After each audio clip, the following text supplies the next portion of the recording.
I'm Tammy Dennett, ex-Target, a workplace bully turned communication coach. But it wasn't that long ago when I lacked the skills, the tools, and the knowledge to ditch the drama, confidently handle difficult conversations, and create better relationships. Fast forward past many failed attempts and lessons learned, and you will see the business that I have today. One that is helping others just like you to find the confidence and peace knowing you can change your circumstances one conversation at a time. I created the Dissolve Workplace Conflict Summit to give you access to industry leaders who are sharing simple, actionable, step-by-step strategies so you can do the same. If you are an employee, supervisor, or an employer and you are looking to access the top strategies to successfully dissolve conflict without damaging your relationships, then you, my friend, are in the right place.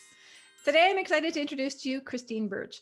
From the front lines of community mental health to senior management at the Center for Addiction and Mental Health, Christine has pursued her life's passion on raising awareness of mental health issues and providing tools on how to develop resilience.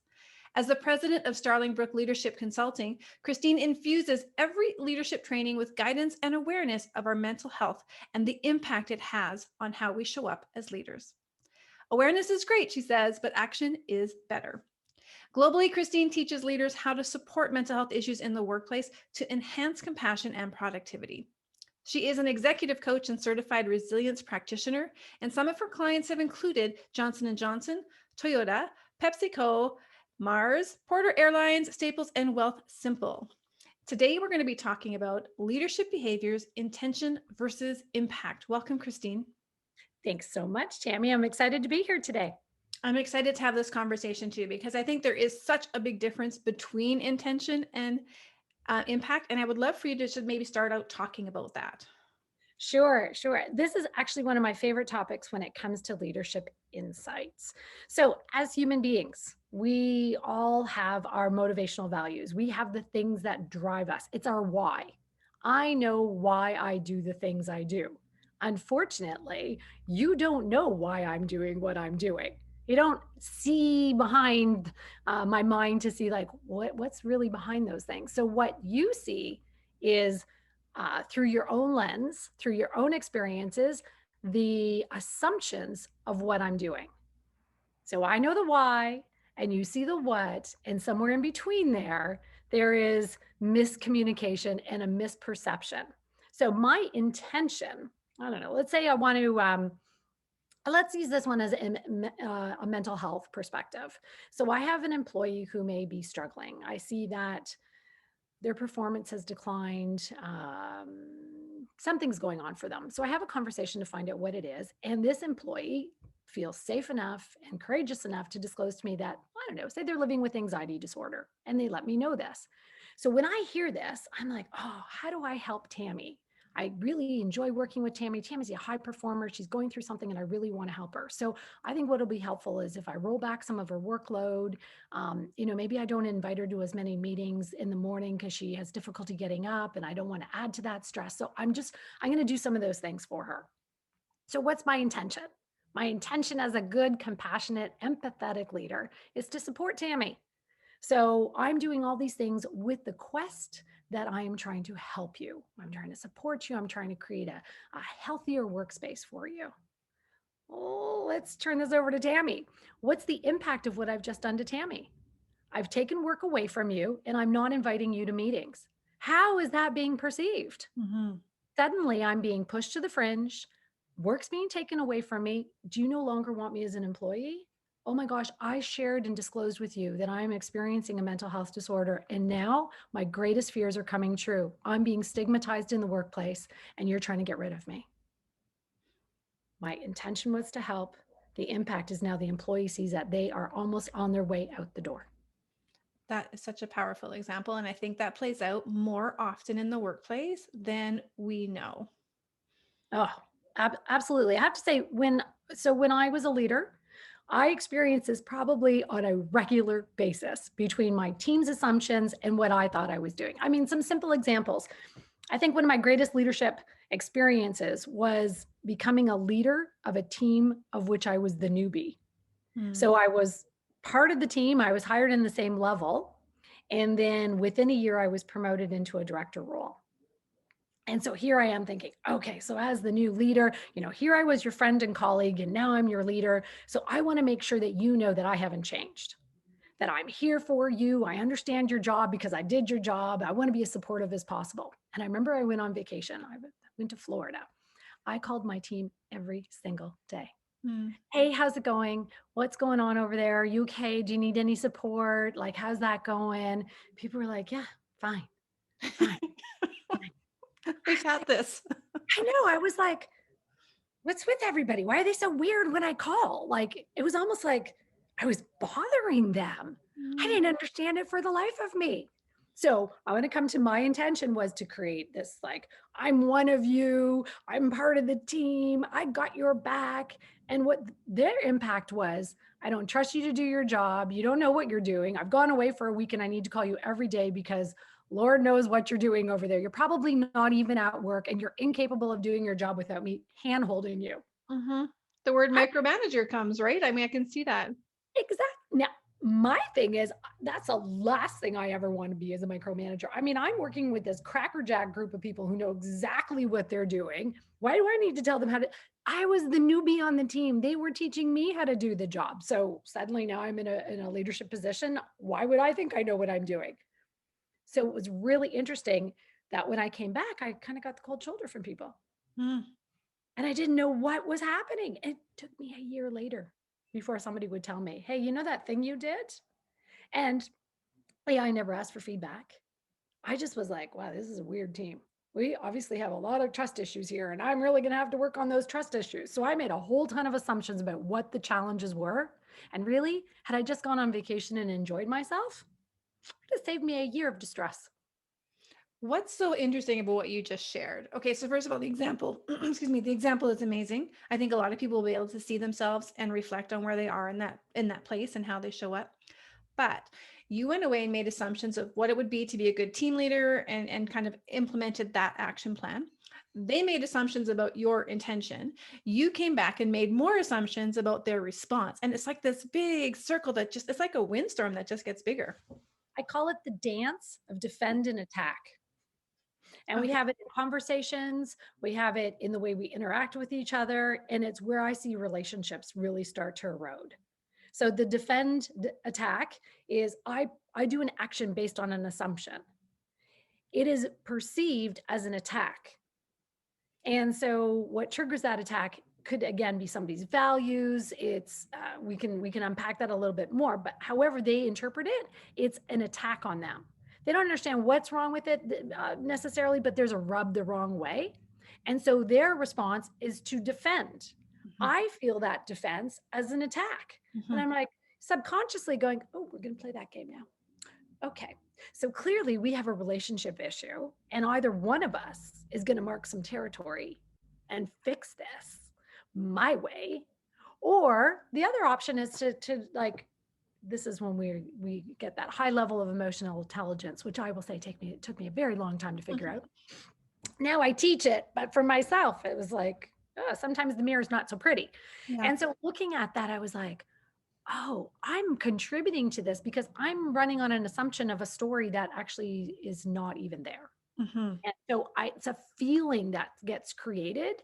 And then your relationship starts to erode because you feel icky. It's like, I don't think you like me. And so I'm not going to like you back. Yeah. And that highlights how we often think the event causes the feeling, but you really just summarize that up. I was thinking these things, and it's really our thoughts about the event and not taking the time to clarify what we think of it is really probably one of the biggest detriments we have in the workplace and our relationships today is that we just continue to fuel based on assumptions. Oh, absolutely. And if I were to put this in a logic flow on how this happens, we think something, we feel something, we respond to something or react. And I often say to people, and this is not my saying, this is a Buddhist teaching, your thoughts are not truths. Yet we respond and react and we behave in accordance to that thought must be true. Mhm. So you think I'm a micromanager. Oh, okay. Well, I'll show you I'm not a micromanager. I'm going to be MIA for the next 6 months and leave you floundering. See how that works for you. Yeah. And if we just asked for feedback, which is such a fearful thing because as leaders, I don't think anyone ever goes into the workplace with the intention that today I'm really going to screw with you. I totally agree. That's such like a lot of work. Who's got time for that? And so it is, I want to say there are small cuts in the relationship that erode. Let's call it erosion. There are small erosions that happen that we get to that point where now that's just become the truth and I am reacting and living in that place of truth.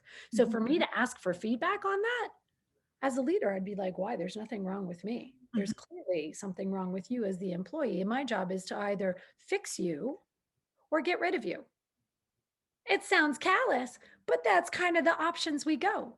Not often do we have an opportunity to self reflect and think, are my assumptions in this whole story really real? Are Yeah. my truths real? Yeah. What have I contributed to this? And what has the person contributed? And what do we both own? When your emotions are high, it's really hard to see what you own.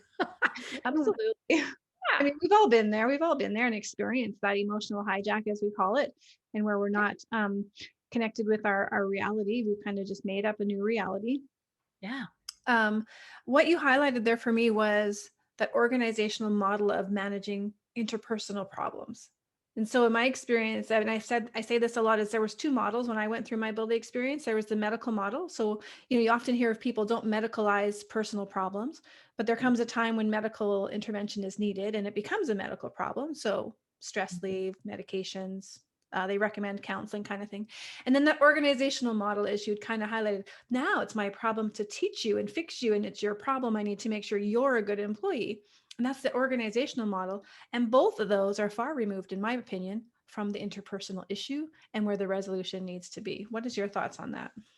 I can only concur with that Mhm. in terms of when I'm working with individuals who, if I'm looking at the continuum of mental health, you've got good mental health, temporary mental health problems, mental health injuries, and mental health disorders. A mental health injury is something that happens in the workplace. Mhm. And so the mental health injury is usually bullying or harassment, a really toxic workplace environment, those things. And our response to that is the medicalization of it. You need to go off on leave. You need to be removed from the workplace because now it's punitive or survival. Like Yeah. I have to survive, so I need to leave, or it's punitive and you need to go so that you can go deal with your problems over here without really addressing what is the interpersonal issue here? And in that interpersonal issue is interesting because of, as a leader, so I want to give both perspectives. As a leader, I've been now told and coached not to talk to you. Hmm. Yeah. So I've been told not to talk to you because I am the problem. And Yeah. so talking to you would enhance your distress. Yeah. So I can't talk to you now. As much as I want to, I can't. I'm now. I want to say I'm held organizational hostage because the organization wants to protect itself. So someone else is going to intervene in this. Then the person is left on their own. Also, then now afraid. Well, my leader's not talking to me. No one's talking to me. People are checking in to make sure I've filled in my medical records and my medical forms on my leave, but who's checking in to see how I'm doing actually? And so you've got these two folks at polar opposites. And then when it's time to come back to the workplace, there's really no conversation or mediation. There's a return to work plan that's given to people. And then the leader's still left out of it. So there isn't the opportunity to bridge to have those conversations, and people are scared. Hmm. So if I'm in a place of fear because I don't feel psychologically safe, so as the employee, I don't feel psychologically safe, but as a leader, I don't feel psychologically safe either Yeah. because anything I say will and can be used against me. Hmm. The employee feels anything I say can and will be used against me. So you've got both people in that place, and there isn't a role for people to come together to have a conversation that actually allows us to get to the relationship issues. Yeah. That's a mic drop. Boom moment. I personally believe that's where the resolution of many, many workplace issues resolves. But let's come back to now. You were talking about that intention versus impact, because I think this is an important piece for people to hear and maybe start to reflect on their own assumptions as well as how they perceive others and without validating that. You talked about motivational values, I think, a little bit earlier. And how does that play into the decisions we're making and the stories that we're telling? Okay, great. So motivational values are fundamentally the values that drive you. They become your MO. It's the place I operate from. And many times we are not even aware of what our values are. And so one of the very first things tip number one here, I'm gonna ask people, yes, tip number one, write this one down, is I would like you to go do an exercise to figure out what are your values. So pick your top 5 values, and you can go online, you can find all sorts of values exercises, but pick your top 5. The other thing that's really important to me is when you pick your top 5, I'd like you to write language around what does this look like in action? Mhm. So, what are the behaviors when it comes to this value? And I'll give you some examples in a second. And then the third thing I'd like you to think about is what triggers me in this value. So, if somebody has a value of being late, or somebody has a value of respect. Now, respect. I'm going to say Everybody does. Yeah. everybody's got a That's value such of a big term. it is. It is. Now, what does respect mean? So, Tammy, you can say I have a value of respect, and I can say that I have a value of respect, but where our value of respect came from, totally different. So, our values really become developed as children from the experiences we have. And Mhm. it helps to determine it's your compass, what's important to you and what's not. Now, you can have disagreements with people. It doesn't mean it's a values conflict. You're not going to get into amygdala hijacks. Your limbic system is not going to be aflame with a disagreement over chocolate or vanilla ice cream, right? But who pays for that chocolate or vanilla ice cream may be a huge value conflict for people because there's perception of fairness Mhm. or respect or whatever your value is and where you come from. So let's give you an example so you see how this all plays out. Let's do a value. I'm going to do a story. I love sharing this story. And this is a story of a leader of mine. And if he's listening, I'm hoping that I do this story justice. So I like totally dug this leader. He was a great leader for me from the perspective of I had a lot of autonomy. And one of my values is independence. Mhm. So I'm a bit of a lone wolf. I like to work alone. I have a hard time in teams. These are all like when I did my values exercise and I realized independence was so high for me. I was like, oh, no wonder I don't like being part of communities or collaborating. I love collaborating as long as I'm the boss. Yeah. So there was all these things for me that were aha moments. So independence, and because he gave me a lot of independence, we worked well together. Now, I won't share with you what his value was. So we would have team meetings and say there was something critical we needed to discuss. There'd be, let's say, 10 of us sitting around the table. He would go around. We knew the issue, but he wouldn't tell us what his opinion was or how we should go about it. He would ask every single one of us what we thought. Now, we all thought this was just consensus in the highest regard. And so we were like, oh, this is going to be another one of these 10-hour meetings. We don't have time. Like the house is burning. We have to decide what Yeah. we're taking out of it. We don't have time to decide, like, by consensus. So he would go around the room. And then finally at the end, then he would say, well, I've heard this. I came in thinking this, but now I've changed my mind. And I was like, so now my judger came from the place of I would see this behavior. And my judgment was this is not a very confident leader. This isn't a very strong leader. This isn't a decisive leader. This is a wishy washy leader who's looking for other people to tell him what to do. Mhm. So that was my what, because I judged that from the lens of what I saw. So finally, after several of these meetings, I had a conversation. And I said, what is important to you about hearing everyone's opinion first? And he said, it's really important for me to create a sense of inclusivity and belonging for team members. I came from workplaces where I didn't feel my opinion was valued or mattered, and I wasn't asked for it. And that really bothered me. So I want to make sure that with my team, you feel like you have your voice heard. I was like, oh, so that was a strong motivational value for him, was that need. It's a need to Mhm. create something, and his need was to create inclusivity. Now, in my head, that's never a way I would have thought of creating inclusivity. And what It's a great conversation to have to find that out. exactly. And he wasn't asking for the feedback. I just couldn't take it anymore. Yeah. But I So mean, from you could have sat there and continued to be like, oh my God, like seriously. And then your respect for him continues to dwindle, dwindle, dwindle to the point where you're like not even wanting to associate. But when you actually had that conversation, what did that do for you in terms of your perception of him? completely changed 180. Mhm. So So really interesting that we would collude as a team. We would go, oh God, not one of those meetings again. We're going to sit and waste 2 hours and go in circles. And the last person who had a brilliant idea is the one we're going to go with. Like, oh, what are we doing? What a waste of time. So I started colluding with my team, which started to create the us and them. Yeah. So I was like, okay, I am now a problem. I am not a help here. And as a leader, I can't afford to do that to my own leader. Because if that was my team and I didn't have it, I have to say my team taught me so much. And you see how my ownership over my team. They weren't my team. They were a group of people who I worked with who honestly taught me so much about being a leader because the team felt like they could give me feedback and they gave me feedback often. Here I am thinking like, I'm such a great leader. And then they would come in and go, well, let's talk about that. And I was like, really? That's how it came across? I was so deflated. I was like, and I think they felt sorry for me like I was a puppy. Like I just got scolded for peeing on the floor when I thought I did such a good job because it was on the newspapers. So I learned so much and I realized the gift of feedback. And each time somebody told me something, it was an iteration for me to get better. It wasn't you're a horrible person, Christine. It was, this behavior needs to be upped.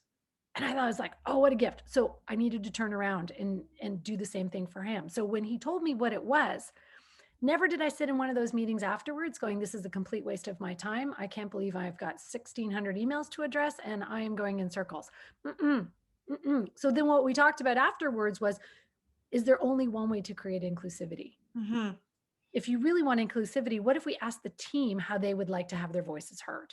See, he was thinking this is what the team needs. So again, his intention, the impact wasn't so great. So as soon as he started having the conversation, he realized he didn't need to go around and do a consensus. There was other ways that the team felt like they could contribute their opinion without having to go through that painful process. Yeah.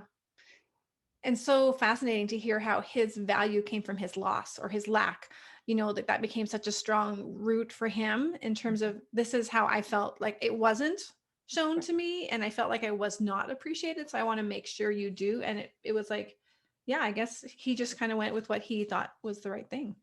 Absolutely. And if we didn't ask, we wouldn't have known. But the other thing is there's also the assumption in our value that our value is the good value. It's the right value. It's going to make the team feel better. Again, whenever we're making decisions in isolation to the people we're in relationship with, there's always going to be an intention and an impact that's going to be misaligned. Yeah. And we also assume that our definition of what the value looks like is the same, which is why I love that exercise you said is don't just write down what your values are, but what are the behaviors that would align with you for that value and what are your triggers into that value? Because, respect, as we say, everybody says they want to be treated with respect, but what does that mean? Yeah. If I give you a simple example of the respect one. So say for you, a respect looks like someone who is adhering to a high. Early. Sorry, 15 minutes. 15 minutes early. Oh, let's do that one because I had this. Okay, Okay, let's so do that one. respect to you looks like somebody who's 15 minutes early. I had a colleague who would like to show up for meetings 15 minutes early. To me, it was completely disrespectful. And here's the reason why is my meetings would be back to back on the hour. So I was usually 1 or 2 minutes late. So it made me feel like I was always late for this person. And when this person would come into my office to have a conversation with me, they made me feel like I was late. Like I've been waiting for a long time. I'm like, no one told you to come 15 minutes early. That's what you really want to say, right? No, that's what I did say. Okay. That's what I did say. I was like, nobody asked you to come this early. And their response was, well, for me, respect is being early. And I said, well, for me, respect is being on time. Yeah, see, and I just love that because we have our own definitions and that is where conflict often resides is when we don't talk about it. We don't, and I had this tone and his response was, you have tone. I said, yes, I'm irritated. And he said, I'm irritated too. And I said, okay, well, what can we do so we won't be irritated? And so I actually made a commitment. He said, well, I'm often early because you're often late. And I said, so what's the action? What are you hoping by me being early and knowing I'm late? What are you hoping to achieve? And he said, I'm hoping that you'll be on time for once. I said, oh, I said, okay. I said, well, how about this? We just set our meetings 5 minutes after the hour, as opposed to right on the hour.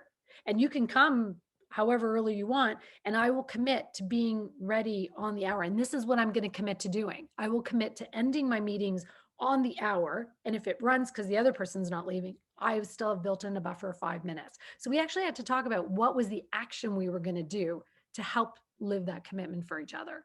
Yeah. Boom. Interpersonal problems require interpersonal solutions. Had that gone on to fester, I mean, we already know where that would have gone. It would have just been that shit show, that becomes. Total shit show. And this is what we're operating with so much of the time. Yeah. And so if we can help leaders and employees and everybody just understand, like, where am I coming from? So that's why I like that self-awareness piece. What are my values? How does it show up? The respect of the 15 minutes. Oh, I didn't really think about what that was like for the other person. I just know I'm annoyed because now I'm triggered. You being early is a trigger, just like me being late is a trigger. Yeah. So digging in our heels and each doing the same action to try to get the other person to change is not the solution. No.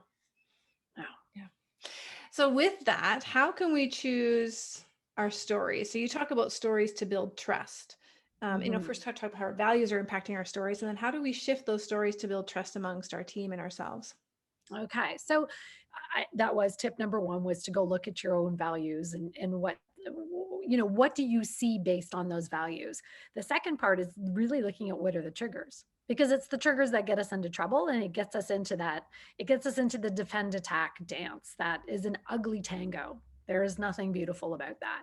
And so if I'm recognizing what my triggers are, then I teach people often this model. So first thing is, I did say thoughts create your emotions. However, our thoughts are secondary to our emotions in terms of how quickly they show up. So emotions, what we feel takes 1/300th of a second to happen. And when we think, it's 1/10 of a second. So to feel is that much faster than to think. So when you're triggered, I'm going to ask people to do this exercise. Draw an outline of your body that looks like a gingerbread. Okay, I'm going to do it here. Perfect. And so what I have people do for 2 weeks, because often we are so heady, especially when we are stressed or in distress, that we are not cognizant of our bodies. We are like disassociated or disconnected from our body. So we're thinking a lot. And that's what happens when you're stressed or you're not in a good space. You're here. So I want people to get in their bodies. Often when I ask people, like, when you have an emotional response, anger, it's usually anger, fear, or anxiety. I'll ask people, where do you feel it? 90% of the population has no idea where they feel it. So I'll ask people, draw this little gingerbread person. It's gender fluid, non-binary. Draw your gingerbread person, put it on, mark the X. And so many times people don't know where they feel it first. Once you learn to associate where in your body the trigger is, then you'll know you're triggered. And so I don't want to give it away. I want people to explore this on their own to figure out where they get triggered. Once you get triggered, put a little X and then write your emotion beside it. What's the emotion I'm experiencing? So this is kind of like I want to say, layman's cognitive behavioral therapy. That's how we look at this. So it's what's the emotion? Once you discover the emotion, then I'd like people to go, what's the ticker tape running through your head? Because there's a thought pattern underneath that emotion, and it's usually the same ticker tape all the time. Yes. And so if I may share, so the emotion I most readily identify with is anger. So when my anger's fast, it's like everything triggers anger for me. I'm standing in line at the bank and the teller calls the person beside me instead of me first. Oh, so my anger shows up. And then my response could be, when I go to the teller, I'm rude. Teller has no idea why I'm rude. Teller has no idea what they've done. See, they're not intentionally trying to piss me off. I have to remind myself the world is not intentionally trying to piss me off. There are some thinking habits we create, or thinking patterns. And typically the negative ones are, not everyone's out to get me. That sounds a little bit too much, but it's people are intentionally trying to piss me off. Yeah. You are intentionally trying to hurt me. You are intentionally, most of the time people don't even know you're there. It's not about you. So I have to remind myself. So as soon as I get triggered, then my next thought pattern is, you're such an idiot. Now, I've disclosed this now to the entire world that this is my thought pattern when people piss me off. I'm not sure if that's a good thing or a bad thing, but anyway. So now you know my inner thinkings. Let's pretend it was a client of mine. Maybe that would be better. So then it comes out, you're such an idiot. Well, once I see those two patterns, then I'm able to go, oh, this is my trigger. This is what I think. And based on that, I choose a story. And my story is, you don't value me. You don't respect me. You don't see me because I'm a woman. You don't see me because I'm blonde. You don't see me because I'm a brunette. You don't see me because I'm short, because I'm white, because I'm a woman of color. Whatever the next thing is now that's the thing. And so we then react instead of respond to that story. So if you look at this in a sequence, it's the what happened, it's what we made up about what happened, and then it's how did we react to what we made up. So when I look at those three areas, the one that I have the most power in or full and total control, most people say to me is how I react. That's not true. The thing that you have full and complete control over is the story you create, and that story is based on your emotion. Mhm. So the more you can identify what your emotion is and get to know your ticker tape, you can change it.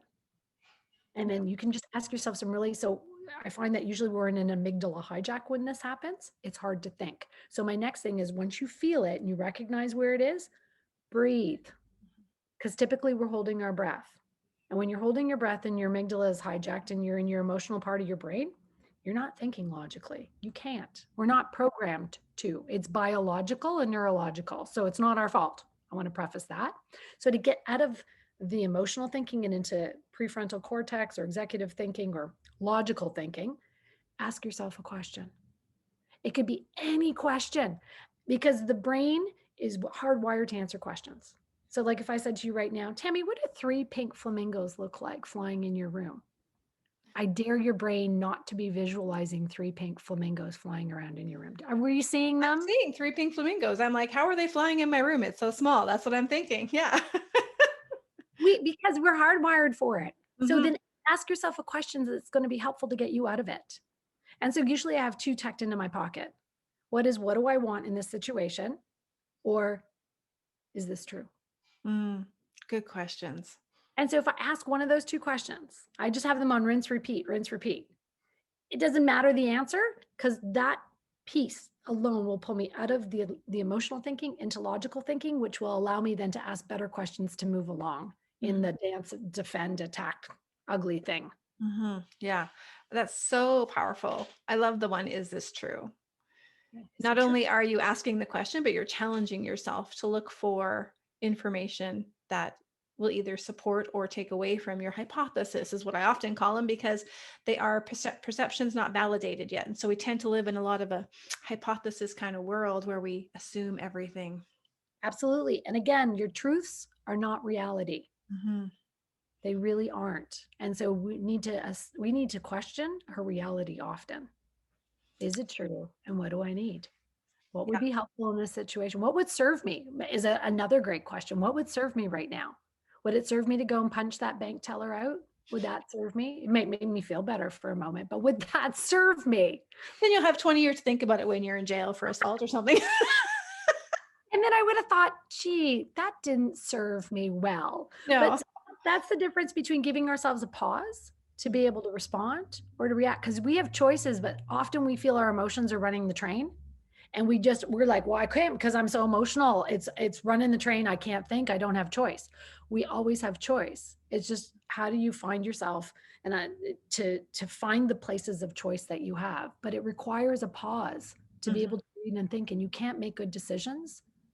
I don't care who you are. You can't make great decisions when you're in an emotional state. No. And it doesn't take much to get into that state.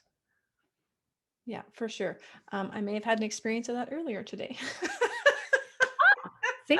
Okay, so now we have one tip was to go look at your values and which value was triggered because that's when we get into that the amygdala is like Mhm. now we're incensed Yeah. or we're scared. It's one we're angry or we're fearful, and so Related to respect, I'll just share briefly because yeah, it had to do with I had booked an appointment for my husband and he's going to cancel it today because he has something else come up that, you know, I feel he could fit it into his day. I'm judging his planning, and I'm judging everything about his thought process. He's telling Yeah, me he's going to run his day, and I'm like, no, because my values were not aligned with his values, and I right. wasn't taking the time to understand his. I was just kind of reinforcing my values. So we had a little moment this morning too, Oh my based on God. values, right? Yeah. And it's so easy and it happens often. And so the beauty about this is anything that I'm sharing is not just how we show up as employees or leaders or employers in a workplace, it's how do we show up as human beings? Mm-hmm. And so when we start to look at the patterns and how this rolls out in all of our lives, we see it over and over and over. I So do love how crystal clear it becomes when you start to tap into this, is that you do see, like, I recognized what I was doing in the moment, but I was kind of like, I was in a, I'm going to be right today and you're going to be wrong today kind of mode. And so, but I recognized exactly what I was doing in that moment. I was sticking into this deep, deep, deep, deep root, and I was allowing his actions to represent my definition of it, but they actually weren't even connected. so it's so interesting. The other piece with this is not for us to never get into this. I don't Mm. think that's humanly possible. No, of Thing course. for me is how do you recognize it? And then how do you pivot quickly? Hmm. You're always gonna dig like, oh, I don't want to use an absolute, but I'll say often we're gonna dig ourselves in a hole, one way or another. Somebody, it was just like it was just the last straw that day. It was just like, I've had enough of this. This is a shit show and I'm tired of it. And so sometimes you just want to feel justified in that unleash of emotion. Now the thing isn't never have it. It's just how do you quickly recognize it and go, oh, okay, that I had a choice. That's where my choice was, and I chose. That's okay. You chose to go down that route. It's a choice. That's all Hmm. it is. It's not right or wrong. It's just a choice. Yeah. And then you deal with the The consequence. consequence. Here's what's going to happen if you stay in that choice, or if you choose to pivot somewhere else. I love it. Yeah. So choice. So a lot of the work that I do as an executive coach is just really trying to help people see fundamentally where the choices are when we feel completely disempowered in a workplace. Mm. Now, do you find a lot of executives, managers, supervisors, leaders, do they have a lot of those moments? I mean, I think it's a hard job, and I don't think a lot of people realize how difficult it is to be in a leadership position.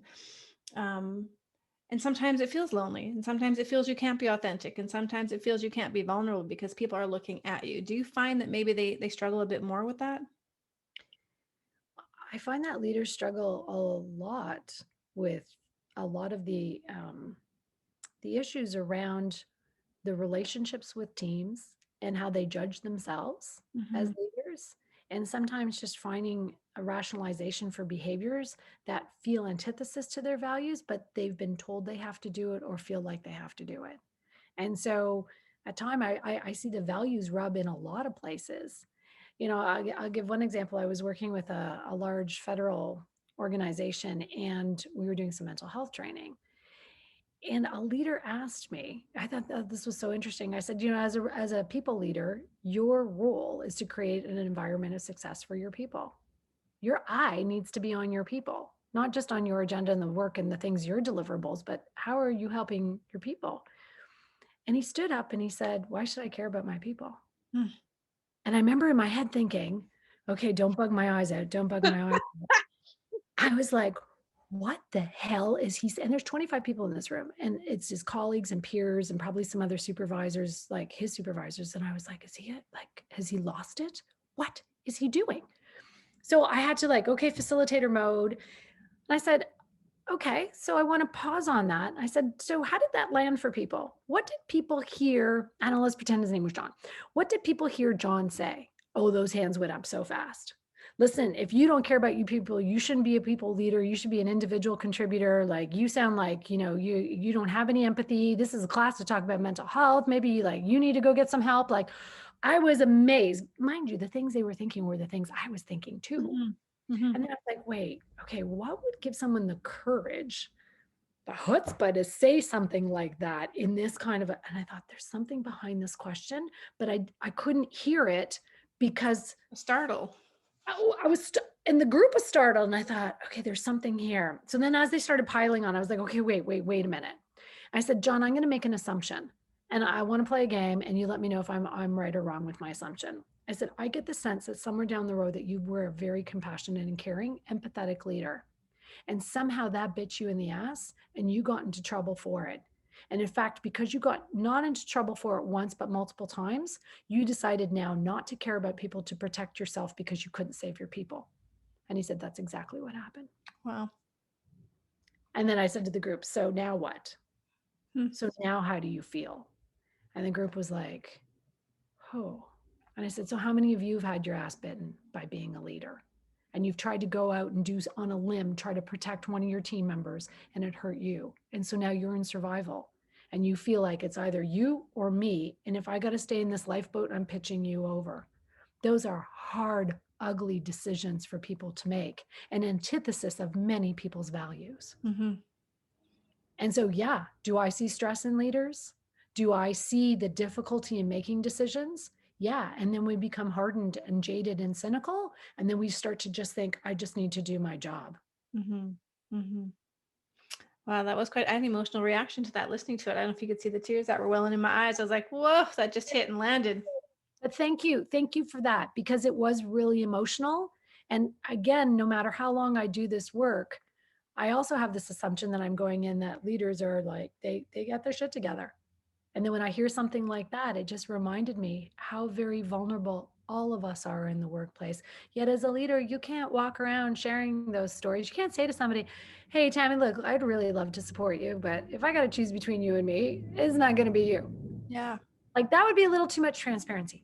Mm-hmm. That's right. So, The balance. right? Yeah. And they can't just come to you and have a little gossip fest, because that's not a professional thing. So very fascinating. I think this has been an interesting conversation. Honestly, we could probably talk for hours because we're both very passionate about the same thing. Absolutely. Oh my gosh. So if we were to summarize this time with you together, intention versus impact, two totally different things. And there's a lot of different ways in which we can look at those two different things. That one, we think how we're being presented, and two is get the information as to how it's landing. Personally, take a look at your values and what does that look like for you, and maybe ask somebody else what their values would be if they define the same one, so you can get a perspective that it's not the same for everybody. And then I love how you said to just kind of pay attention when you get triggered, and draw on a map where you feel it and start to be aware of that. And then ask yourself one question, two questions to get out of that emotional back into the thinking brain, so you can respond in a way that's aligned with your values and keeps you connected to your intent. Yeah. And if Beautiful. you make a choice, make a choice. Yeah, I love it. All right, so you're going to share with our audience a post-traumatic job disorder. Why don't you talk to us a little bit about what that is? Yeah. So years ago, I want to say this is 6 years in the making. A colleague and myself were having a conversation around some of the things that we were really seeing in leaders, and then things that we were experiencing. And then, so of course, we're all using our own experiences because that's the lens we judge everything from. So I was thinking about an experience I had where I was let go from a senior leadership position, and just how that rolled, and then how the next day. So I got fired one day. It was actually Easter weekend. So I got fired on a Wednesday, and on Easter Monday, I got my first client. So Wow. that's kind of interesting. I think this was 8 years ago. And I got my first client. So I was very excited about my first client and launching my own company, my own consulting company, and off I went. Yet when I talked to other colleagues and I was listening to their experiences about staying in the position or the ones that had been let go, I started to see a pattern emerging. And then I started talking to people that I was coaching, and I was hearing this thing, and I was like, what is this thing? And it came up as post-traumatic job disorder. So post-traumatic job disorder is very different than PTSD. It's not the same. One is clinically diagnosed, one is not. But what post-traumatic job disorder is it's basically there's an event, there's something that happens in the workplace, and it's usually a change in relationship with your leader. So either you get a new leader or there's some change in leadership. The feeling that you had in terms of your contribution to the organization, the role you played, the value you added, you were pretty secure and confident in what you added. A new person comes along and thinks you're a dud. And because they think you're a dud, they start to act like you're a dud. And so whether it's based on information or just their assumption, whatever it is, and the relationship starts to deteriorate very quickly. Then for the person who's experiencing this, they start to experience erosion of self-confidence, just like feeling like I don't have autonomy to make decisions, nothing I do is right. And so we start to go into this spiral. And so I thought this was really interesting. And so I started doing research on this. I hadn't heard, like, there hadn't been coined a term of post-traumatic job disorder, but I thought, how many people are suffering, like in a relationship? So if I'm in an abusive relationship and I stay in this relationship, people often think, well, once you leave, you're going to be fine. Mhm. Uh, Not quite, because the fear that I had in that relationship, because I also didn't know what I did. So I didn't know how to behave. So you expend a lot of mental bandwidth trying to be something that you're not going to get retaliated against. And you don't actually know your footing. So you feel very uncomfortable. It's more than it's more than uncomfortable. You're in distress. Mhm. So I take that and I move into a new relationship. Am I going to go into my new relationship open arms, open, vulnerable, loving? My heart is like encased in cement. Like, I am afraid because I'm not going to trust you. Yeah. And so I'm seeing the same thing when you either get let go or you leave this job, that often I'm coming into a new role.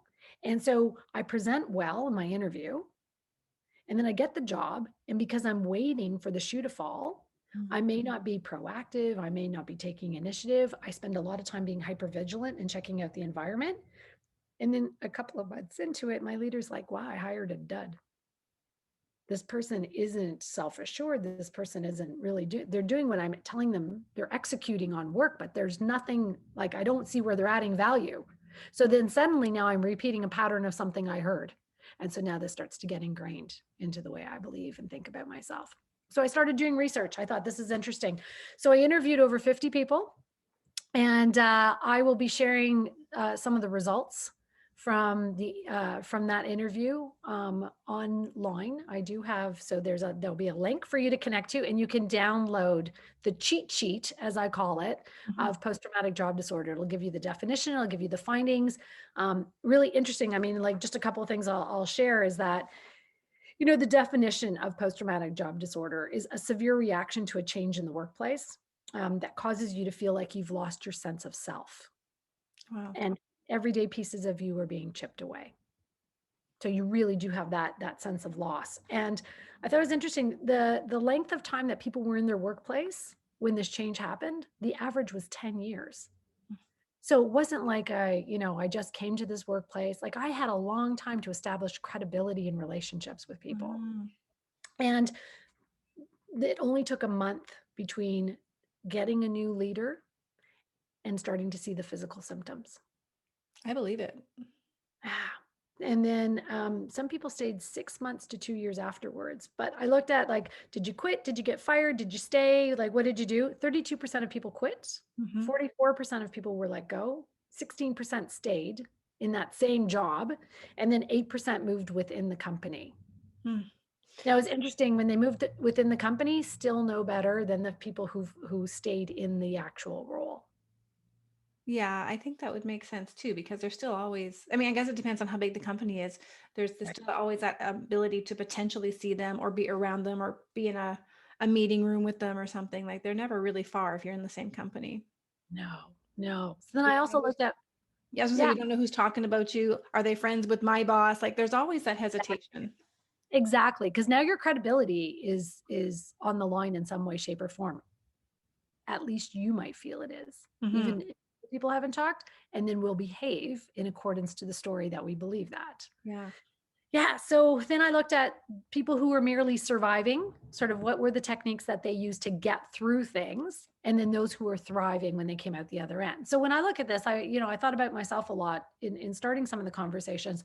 What was the difference for me? So, like, when I got fired, it was the first time I'd ever been let go from something. It was traumatic coming up to the Mhm. experience, like 4 months of hell, absolute hell. And then the day I got let go was like this absolute release, like somebody opened up the doors and let me out. And so when I started looking at the mindset for people who were thriving, here was the biggest takeaway, that the mindset for people who were thriving versus merely surviving was, people believed that it was happening to me, but not because of me. Mm. And that was like kind of like the big aha, like, people realized, like, this was going on and it happened to me, but it wasn't because of me. No, yeah, they didn't own that. Yeah, I love it. Didn't know it. looked at like what were some of the contributing factors, but didn't own it. Hmm. Didn't own it. Like, hey, I've been there 10 years. I did my job well. Yeah. So it was interesting. I'd like to continue doing the research with this. I'd like to do more and more of it because I really think that there is something there. And it's different than mental health injury, which is around, we talked about it on the mental health continuum. I really see this as something different. And I see it also, it's highly prevalent. So I'm seeing like if people could maybe rally around, that's what it is. Like I felt after the interviews, people said to me, I felt like I had been legitimized. Hmm. I was validated. My feelings, I was not making this shit up. Like this was honestly, this is how I felt. These were behaviors. Like I actually identified leaders' behaviors that were contributing to this. And people were like, wow, I finally felt like I was heard Hmm. and that I was validated in this. Such an important piece to healing. I mean, even if they were already thriving, that extra boost, just knowing that they felt heard and valued is so important. That's where the interpersonal solutions are, right? Yeah, absolutely. So Well, thank thank you you. for asking me about that. Yeah, thanks for sharing that with us. I can't wait to read it myself and Great. grab the download. We're going to have a link for sure below so that those who are watching can grab that easily. And I want to just appreciate you for all that you're doing and being such a beautiful human in creating a better world and joining us in the summit. Oh, thank you. Thank you, everybody. I'm so glad people took the time to engage in this, to watch, because I think collectively, you had said at the beginning, changing it one conversation at a time, that one conversation exponentially changes the world. So thank you for creating this venue for us to be able to talk. I appreciate that. Thank you. You're welcome. And that's an official wrap on this session of the Dissolve Workplace Conflict Summit Speaker Series. Now be sure to connect with your favorite speakers by clicking on the link below and taking advantage of the free resources that they are sharing with you so that you can dissolve your conflict without damaging your relationships. Now be sure to head on over into the Facebook group Dissolving Workplace Conflict and give us your favorite takeaways from today's session using the hashtag Dissolve Workplace Conflict. I can't wait to see what you've learned.